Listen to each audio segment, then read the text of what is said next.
Let me talk to my friends like I'm talking to one of the 6th grade classes from my district that comes down and tours Washington every year.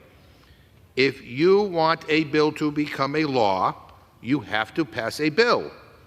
There's a difference between a bill, which starts with the abbreviation HR, and a resolution, which starts with the abbreviation HRES. And I'll spell it out for you. That's H period, R-E-S period. Now, some people think HR stands for House Resolution. It actually stands for House of Representatives. And HRES stands for House Resolution. But let's move on, because I only have 30 minutes. Mr. Speaker, another week, another round of trivial messaging bills. That's all this Republican majority can do.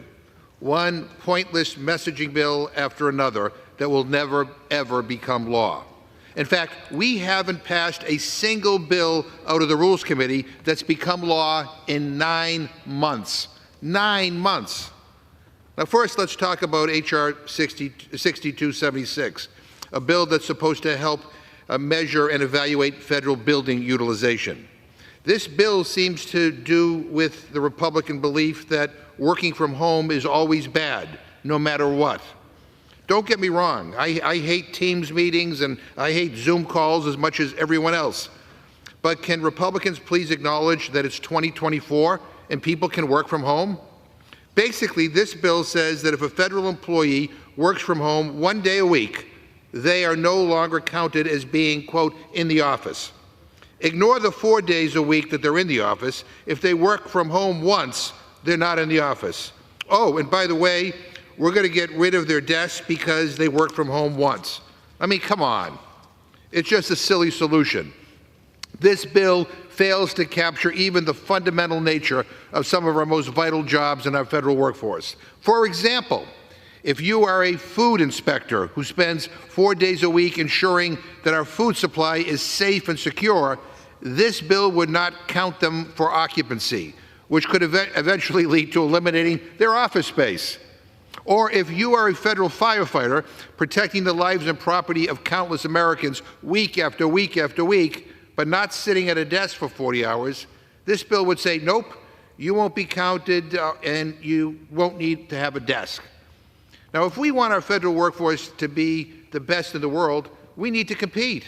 We need to give people the flexibility to work from home, just like other employers do in the private sector. Something that this bill discourages. And for those reasons, I believe it's a bad bill, and I'll be voting no. Next, and get this, next we have HRES 1065, which, and let me quote from the actual resolution here, it calls on the President to detain and remove specific individuals from the United States. I have news for you, Mr. Speaker. Republicans are in charge of this body, barely in charge, but in charge nonetheless. They don't have to call on the President to do anything. This isn't a debate club, for God's sake. Pass a bill and change the damn policy if you don't like it, Mr. Speaker. Oh, wait. Republicans don't want to do anything about immigration or the border. They just want to complain and talk about their feelings.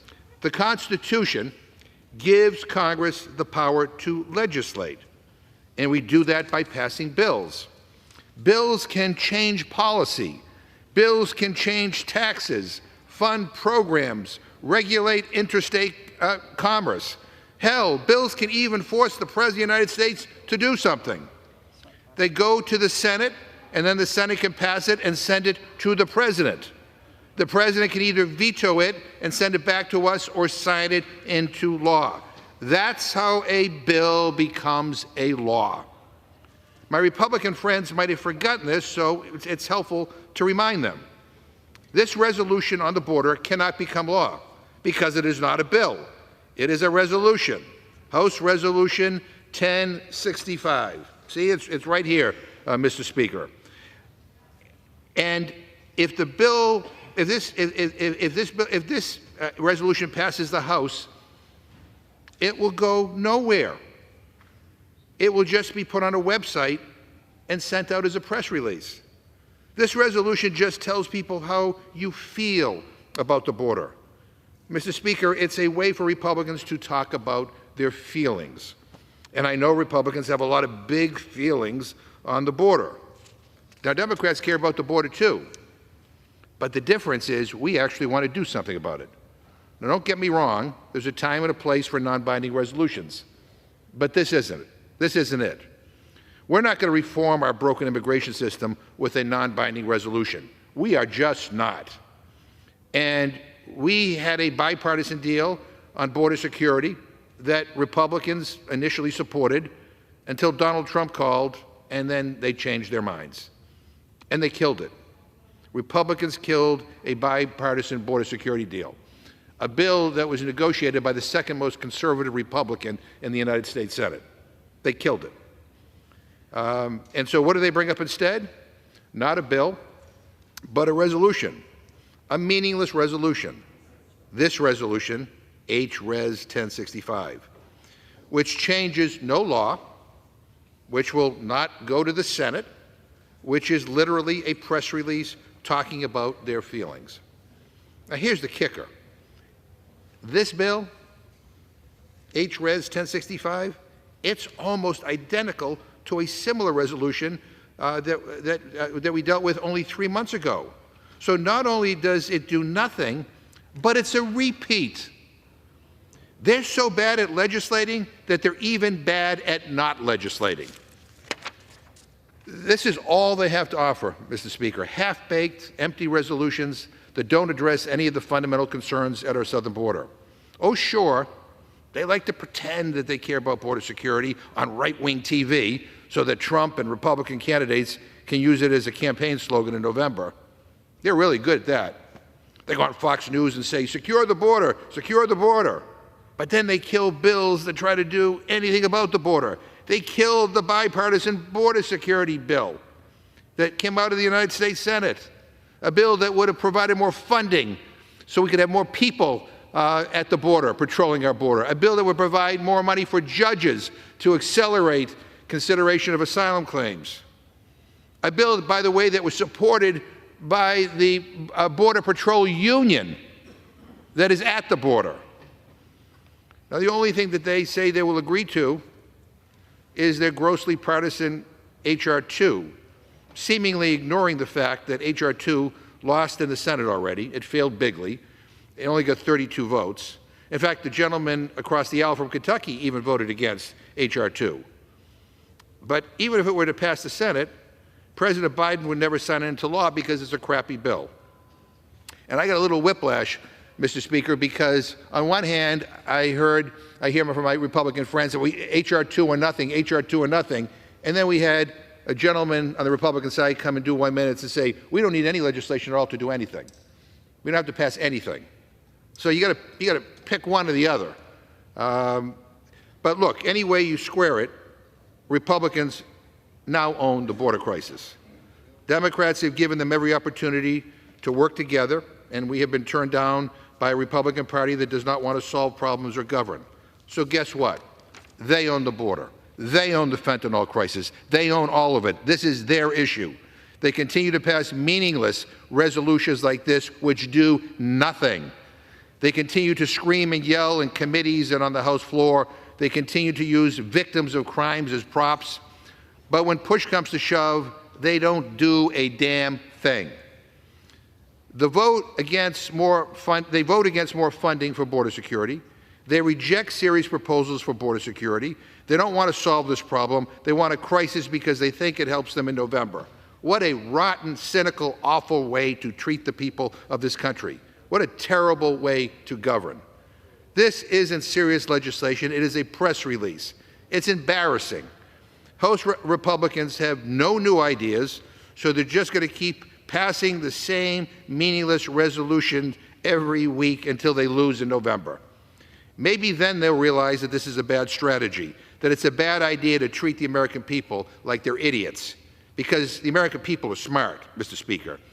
They see what Republicans are doing, obstructing, and then blaming Democrats for the obstruction that they created, and passing silly, non-binding resolutions that do nothing instead of actually working with us to get stuff done.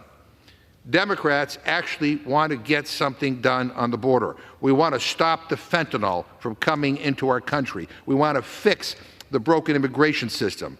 And Republicans own this issue now because they rejected a bipartisan deal and they refuse to work together. They refuse to put people over politics and work with us to address our problems at the border. Let me just conclude, Mr. Speaker, by again reminding my friends on the other side of the aisle, and I would say this to a sixth grade class if they came to visit to Washington, that we now have divided government. We have, again, a House of Representatives barely controlled by Republicans, a United States Senate barely controlled by Democrats, and a Democrat in the White House. This notion of my way or the highway for either side is a non-starter. If you want to get something done, you got to work together. And for heaven's sakes, I'd like to think that you don't have to agree on everything to agree on something. And we ought to be able to agree on something like more support for border security along both our southern and our northern border. We ought to be able to agree that we ought to have more judges to evaluate asylum claims so people aren't here for months and months and months or years, that we can resolve these claims efficiently and effectively in a matter of weeks. You know, and we ought to also, rather than doing non-binding resolutions, be addressing the situation in Ukraine. Ukraine is out of, they're out of equipment. I mean, I don't know why my friends on the other side of the aisle seem so dedicated to giving Putin a victory, but Ukraine is running out of time. Why haven't you scheduled a vote on a bill to provide Ukraine the military assistance that they need so that they can repel the Russians, so they can stop Putin? They're out of time. They're out of time. And if Ukraine falls, my friends own that too. With that, Mr. Speaker, I reserve my time.